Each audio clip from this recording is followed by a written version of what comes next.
Всем привет! Посмотрим коробку с моделью от звезды Т-70Б, советский легкий танк, артикул 3631, модель 2022 года. Да, уже типа не совсем новая, хотя, казалось бы, совсем недавно вышла. Значит, советский легкий танк Т-70Б. Сначала можно, наверное, чуть-чуть совсем по прототипу. Машина известная, наверное, прям сильно долго о ней смысла говорить нет. В общем, машина разрабатывалась как продолжение, собственно, идейное продолжение советского легкого танка Т-60. Собственно, отцом всем этих большой линейки легких танков советских Великой Отечественной войны был конструктор бронетехники Астров. Соответственно, вот Т-70 появился как наследник Т-60, когда, собственно, данный конструктор отправился на Горьковский автомобильный завод, собственно, в Нижний Новгород или Горький тогда, для, собственно, налаживания производства, разработки нового легкого усовершенствованного танка, так как, в принципе, характеристик Т-60 на момент 1942 года, Великая Отечественная война, его уже не хватало. Вот, в принципе, он разработал проект нового танка, который внешне, в принципе, похож на Т-60, но усовершенствован. То есть это, в принципе, такая классическая компоновка, такая вот форма, одноместная башня, то есть, соответственно, экипаж 2 человека, то есть водитель, механик здесь, двигательное отделение сзади, вот трансмиссия у него была впереди, вот, в отличие от большого количества советских танков.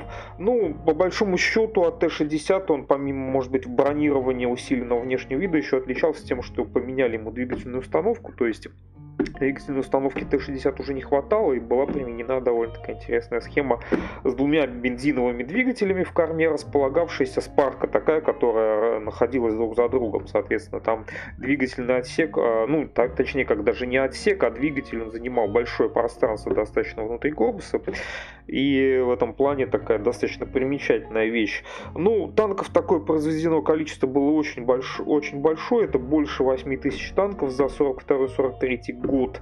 Соответственно, пик их использования пришелся, наверное, на 43-й на Курскую дугу. После этого момента их количество производства стало неуклонно снижаться и прекращаться, так как, в принципе, пришло понимание, что легкие танки перестают быть актуальными на полях боя, на полях сражений, и, соответственно, нужны более тяжелые, более эффективные машины. Но из замечательного, пожалуй, по этому танку, что на базе ходовой, в частности, вот в основном на базе Т-70Б модификации делалась самоходка Су-76 с самоходной артиллерийской установкой непосредственно поддержки пехоты, которое было произведено вообще какое-то сумасшедшее количество за войну, там больше 14 тысяч штук.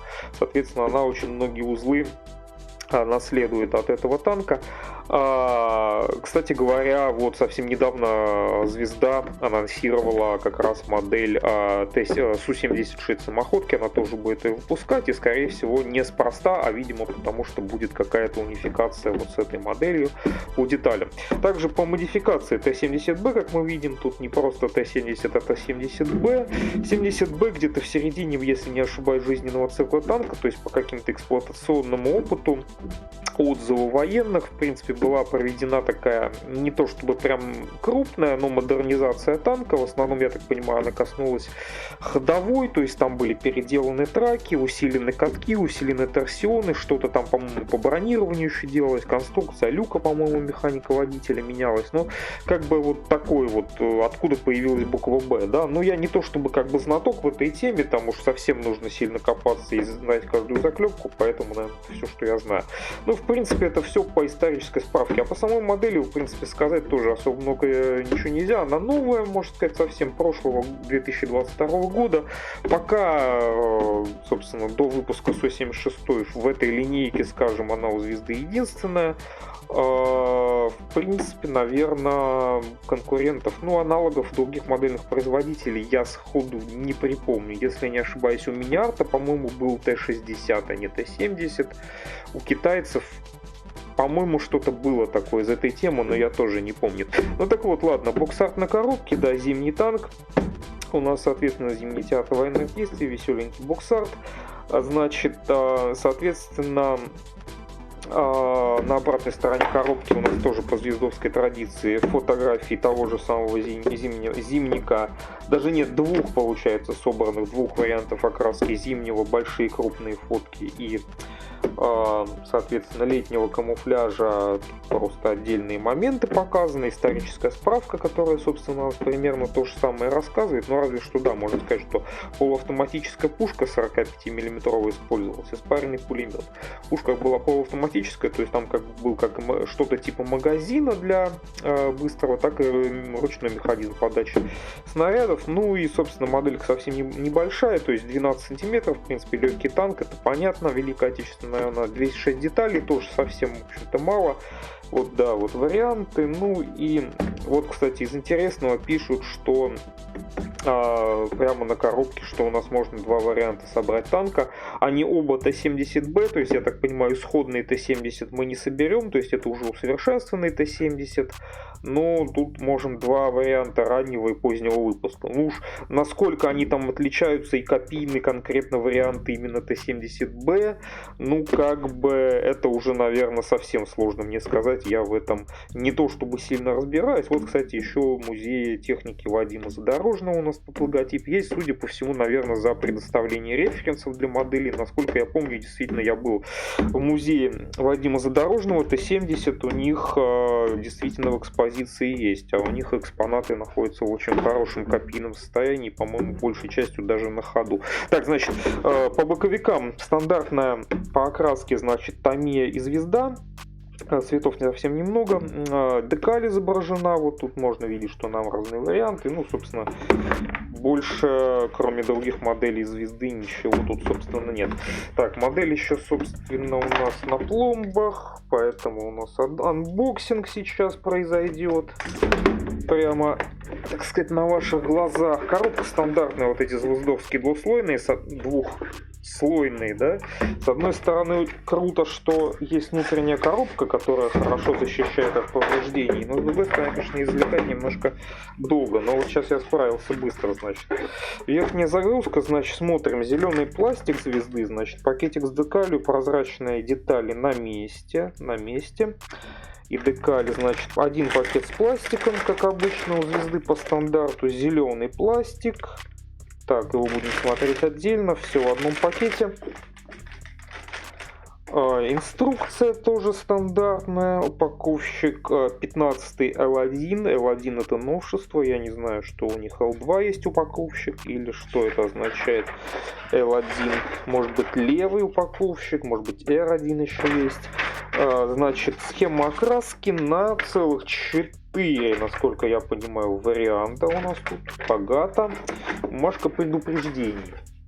Собственно, и все. Да, моделька небольшая, но, в принципе, выглядит комплектация стандартной для звезды, без изысков, но как бы все необходимое, да, вот иногда, вот не совсем недавно, да, смотришь, каких-нибудь китайцев изыски в виде травления есть, а необходимого, например, прозрачки не хватает. Тут вот у нас другой подход. Так вот, ладно. Значит, инструкция стандартная, историческая справка короткая на двух языках и варианты сборки моделей. Это, видимо, тот самый поздний вариант Т-70Б и ранний Т-70Б. Ну, хотя нет, оговорился. Тут скорее имеется в виду, даже если вот присмотреться, не совсем понятно, отличается конструкция, потому что в основном на том, что сделан упор, это у нас, соответственно, открытые люки, соответственно, командирский и водителя. Ну, ладно, по позднему раннему, видимо, дальше смотреть будем. Значит, дальше у нас такая вот все как обычно, гармошка у звезды, все сразу. Так, соответственно, раскладка литников, буквально их 3 штучки, не считая прозрачки, и сразу начинается сборка. Как обычно, все стандартно у звезды, крупные подсборки потом скидываются вместе, очень все плотно упихано, звезда, как обычно, экономит у нас очень на бумаге. Вот сразу можно увидеть, что да, у нас казенная часть орудия полуавтоматического, пулемет, кстати, который мог сниматься и использоваться как пехотный достаточно легко, из башни доставаться. Сразу появляются вариации по конструкции Соответственно, тут у нас вот мы видим, как, собственно, организованы разные модификации по звезде. То есть они пишут, что вариант окраски, то есть 1, 2, 3, 4. То есть первые варианты у нас, получается, это были варианты сборки. Вот здесь вот. То есть это получается открывать люки, только к этому, я так понимаю, относится. А вот конкретно вариации, видимо, которые отвечают за модификацию, они, получается, у нас привязаны к вариантам окраски. То есть нам нужна цветная схема. Вот они, да, 1, 2, 3, 4 здесь перечислены. Соответственно, вот это нам надо сопоставлять это все с цветной схемой окраски, что, ну, с привязкой, то есть, в принципе, внимание, ну, к деталям у звезды, тут оно как бы серьезно, они не всегда так заморачиваются, не всегда, а тут вот заморочились, то есть мы видим, что разная маска у нас как минимум, разная конструкция внутри башни, крепления орудия, то есть меняется она. Что еще? Видим варианты задней части башни разные. То есть достаточно много вариаций. То есть целых 4 вариации. Это для звезды, ну, прям на самом деле довольно большая редкость. То есть звезда обычно, ну, не то чтобы прям так супер заморачивается по разным вариантам исторической копийности. Видно, что для некоторых вариантов нужно что-то там пробивать. То есть прям надо, вот можно прям внимательно подойти. Значит, ладно, да, башня у нас, я так понимаю, да, кстати, башенка, ну, несмотря на то, что она вообще супер маленькая, одноместная, но при этом она собирается исключительно из нескольких деталей, как у звезды заведено, но, в принципе, в каком-то это смысле объяснимо, то есть она как бы сваривалась, башня, да, только, по-моему, у самых старых вариантов Т-70 была летая башня, не Т-70Б. Но видно, что это можно объяснить тем, что вот, например, меняется для разных вариаций задняя стенка башни, соответственно, они как бы вот сборную конструкцию башни немножко тут нам объясняют, да, тем, что мы можем вариации собирать. Что можно еще тут увидеть? Да, ну единственное, что придется, конечно, со швами там бороться, возможно, где шпаклевка даже понадобится, не знаю, как пойдет. Значит, башня, опять же, вот люк у нас, собственно, стрелка командира, перископы, соответственно, с использованием прозрачки, такая вот сразу звезда, вот в этом плане, в отличие от некоторых трампетеров, значит, у нас сразу показывает, что касается внутрянки, где что надо подкрасить непосредственно при сборке. Значит, ну, кстати, внутренность башни единственное не показывает, что надо красить, хотя, казалось бы, вроде, наверное, если люк открывать, то внутренние стенки башни-то нужно будет выкрасить, но я пока вот не вижу на это указание, может быть, я где-то что-то и не увидел. Ну, опять же, что? Опять же, вариации по, опять же, башне, по башне, то есть где-то вот у нас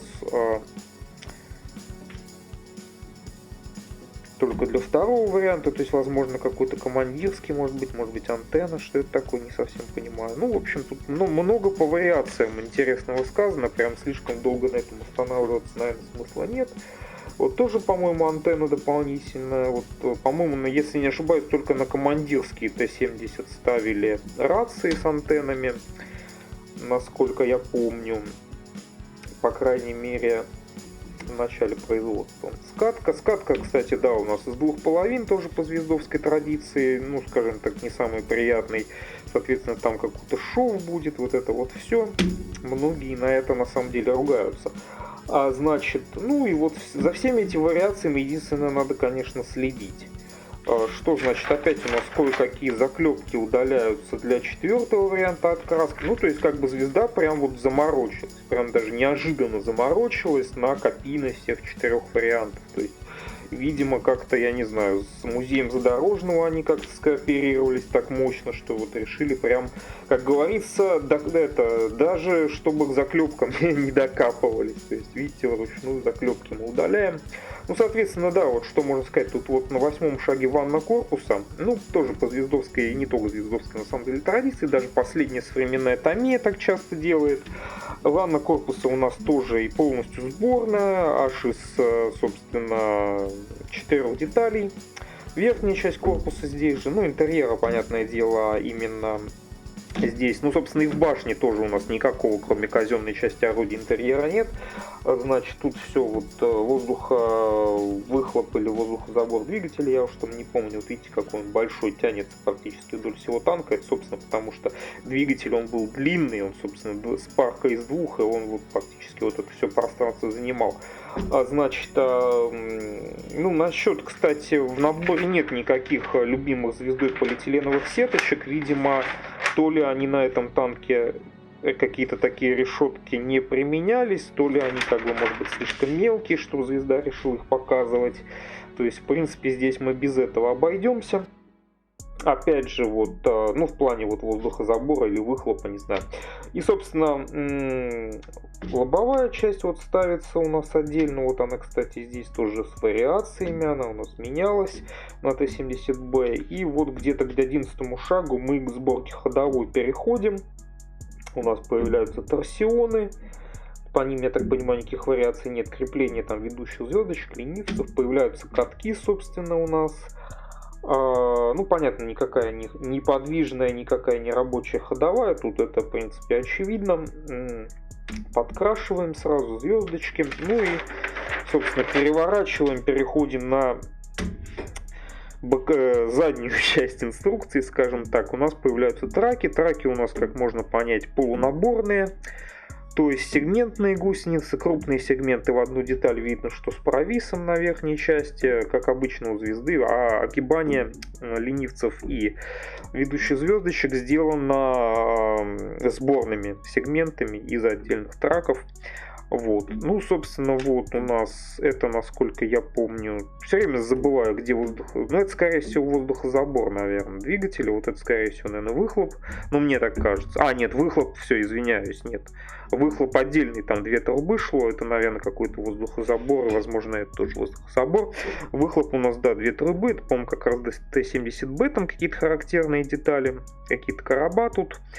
Собственно, надгусечные полки у нас же здесь уже с поддерживающими вот этими вот штуками, треугольничками, косыночками устанавливаются. Ну, тут, кстати, надо быть внимательным, потому что, да, насколько нам, собственно, если мы эти, собственно, надгусечные полки приклеим, насколько они нам закроют доступ к гусенице, то есть сможем ли мы потом ее подкрасить или в каком вообще этапе нам ее красить, чтобы это все как-то удобно собрать, если мы будем использовать именно искоробочную гусеницу. Ну, собственно, дальше переходим в запасной каток. Сзади устанавливаются вот эти ящики zip, наверное, запасные траки, шанец, тут минимальные детали выхлопа. Значит, и в конце тут у нас на последней, собственно, страничке появляются вариации, опять же, по люку водителя, там перископический вот этот прибор наблюдения, еще какая-то. Люк можно делать открытым, с внутренним, так сказать, механизмом открывания. Тоже вот вариации есть на разные варианты. Видимо, модифицировался он на различных по времени выпуска танков. Кривой стартер у нас, видимо, здесь появляется. Да, двигатели были бензиновые на этом танке, в отличие от многих советских танковых двигателей того времени. То есть они были на бензине. Ну, опять же, вот тут крупно показано под сборки именно люка, так как его можно открывать. То есть, соответственно, ну, внутрянку люка, конечно, имеет собирать только в том смысле, если мы его собираемся открывать. Если, собственно, наверное, не собираемся, ну, перископ придется сделать там, а может быть, вот механизм поднимания люка там уже, в принципе, не особо важно, но это кому что. Значит, и переходим буквально к концу. Соответственно, трос у нас вот есть, он сделан из пластика, я так понимаю, в одну деталь. Ну, что, кстати, мне даже больше нравится, в принципе, приклеил, забыл. Какие-то тут, возможно, воздуховоды или что-то такое, я не знаю, может быть, какие-то другие, там, может быть, проводка как-то защищена. Ну и, собственно, вот это последний у нас элемент, башня собранная ставится на корпус. Ну, такая, да, совсем небольшая моделька. Значит, на этом инструкция у нас, собственно, заканчивается. Вкладка цветная с теми самыми 4 вариантами. Значит, видно, что дано 2 зимника. Один такой уже пошорканный относительно. Это у нас Белоруссия на 44-й год уже. Собственно, поздний такой танчик. Уцелевший, соответственно, с эмблемами. Такой зимний. даже написано командира, да. Ну вот, кстати, это черта того, что многие поздние ТМ-70-ки ближе к концу войны, они использовались как командирские машины самоходных артиллерийских полков, то есть на них катались командиры подразделений Су-76, тех самых, которые очень массово использовались до конца войны. Ну вот такой вот забавный танк. Вот это более ранний, 43-й год, это у нас механизированный корпус Украина, 43-й год и весна 44-го, с такой вот забавной декалью. И на обратной части у нас Горьковский. Да, кстати, большая часть этих танков, производились они на нескольких заводах, но львиная доля именно всего производства, работ по модернизации, вообще разработки этих танков, она проводилась на Горьковском автомобильном заводе, собственно, в Нижнем Новгороде в текущем. Вот, собственно, это город Горький, 42-й.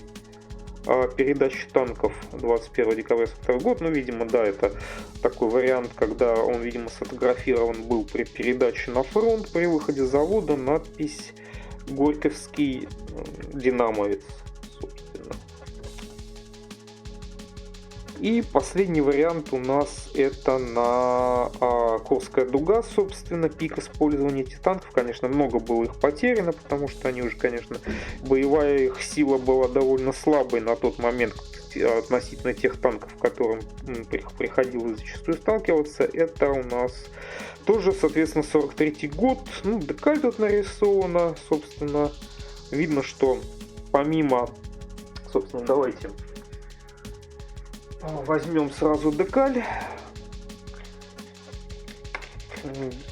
Хорошо, что звезда не так фанатична, как Трампетер, эти декали пакует, не приходится много времени тратить на их извлечение. Вот видно, что декаль, помимо тех вариантов, которые у нас даны с привязкой, да, видимо, вот у нас даны еще номера опциональные конкретно. То есть, в принципе, при желании можем, наверное, и какой-то свой вариант тоже собрать. Ну, соответственно, или 4 варианта указаны в инструкции, которые помимо окраски у нас еще жестко привязаны к сборке, о чем мы уже говорили. Так, ну это, собственно, все, что касалось бумаги и такого вот частей допов.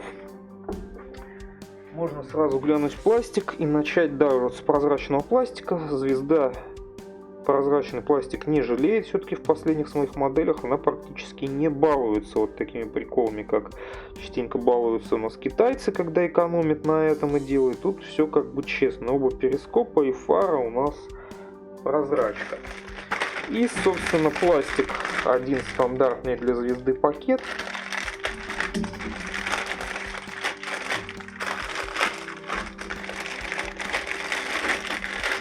Где довольно плотно все у нас упихано. Соответственно, начнем с крупника. Первый литник, в основном детали корпуса крупные, значит, днище детализированное довольно подробно. То есть видно и заклепки, и детали крепления торсионов, какие-то вот крышки, лючки. Вроде бы огрехов нет, немножко грязный пластик, видимо, в масле после вынимания. Ну, толкатели все внутри, соответственно, интерьера в машине в этой никакого нет. Тут, в принципе, наверное, как-то все понятно, логично. Звезда, в принципе, плюс-минус современная, она вся так и выглядит. Единственное, конечно, часто тенденция такая, что пожившие, так скажем, пресс-формы звезды, они быстро начинают, скажем, ухудшаться, и видно, что выпуск более поздних относительно разработки моделей годов, он частенько, конечно, там с огрехи появляются. Ну, вот это относительно считаю, что почти новое, буквально вот 23-22 год. Тут, в принципе, все красиво. Боковые части корпуса, соответственно, вот тоже у нас тут заклепочки, части из которых там для копийности, по-моему, придется даже срезать. Ну, тоже как бы вроде бы все толкатели внутри, там все как бы для поддерживающих катков, вот эти штыри, как бы никаких вопросов особо не вызывает. Тут же, значит, у нас очень тонкий такой ажурный тросик, прям вот он сделан в одну деталь, красиво, прикольно, весело, значит, надгусечные втулки, уж по копийной толщине я не знаю, скорее всего, наверное, конечно, они переразмерены, если кто-то прям заморачивается этими вопросами очень сильно, но Это уже, в принципе, такое. Может быть, какой-то замена в травлении кому-то и нужна будет. Значит, детали решетки надгусечные всякие. Вот такая вот довольно прикольная ажурная штуковина. Здесь есть, видите, все отлито вот так в одну деталь. Значит, лобовые броня, броневой лист, броневая плита, соответственно, как минимум в двух вариантах, видимо, тут дана. Значит, это, по-моему, кормовая, насколько я помню. Ну и всякая мелочевка. Сегменты траков небольшие сюда же попали. Наверное, тут может быть запасные, не запасные. Может быть, с ходовой. Я уже сразу так не схожу. Детали там и башни сюда попали, внутренности, и крепления люков водителей, и выхлопные трубы. Вот эти две отдельные на два, собственно, спарку движков. Какие-то защиты вот этих вот каналов всяких. Собственно, детали люка механика водителя. Соответственно, аж целых, насколько я понимаю, 3 варианта люка у нас тут дано. Возможно, кстати, какой-то из них и неиспользуемый. Я точно не помню. Нет, вроде все используемые. Ну да ладно. Вот так вот. То есть вариаций много достаточно. Ну и в принципе вот, ну, стандартный литник по звезде немножко изогнулся, но не думаю, что в принципе это такая большая будет проблема для сборки, так как в основном тут все и ванна, и все остальное, оно из отдельных деталей. Смотрим дальше, значит, второй большой достаточно литник, верхняя часть корпуса в одну деталь, соответственно, со всякими заклепочками, штамповками и так далее.